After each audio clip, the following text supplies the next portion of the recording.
dasturi Koreyada ishlab chiqarilgan bo'lib, dasturlashni novidan boshlab o'rganadigan kichik yoshdagi o'quvchilar uchun ham mo'ljallangan dastur hisoblanadi.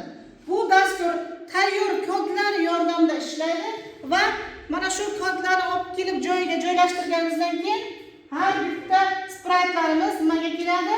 Harakatga keladigan dasturlashni novidan boshlab o'rganuvchilar uchun eng sodda dasturlash hisoblanadi. Avval birinchi boshlab biz dasturni ishga tushirishdan boshlaymiz. Dasturni ishga tushirishda ekrandagi mavjud dasturning yorlig'i ustiga sichqonchamizni etib, streykamizni chap tugmachani tez-tez 2 marta bosamiz. Demak, dasturimiz ishga tushdi. Ekrandagi dastur yorliqchasi ustiga hammamiz etamiz. Sichqonchani streykasini va 2 marta tez-tez chap tugmasini bosamiz. Ana qaranglar, dastur interfeysi chiqdi. Dastur interfeysi deganda dastur ko'rinishi namoyon bo'ldi bizga.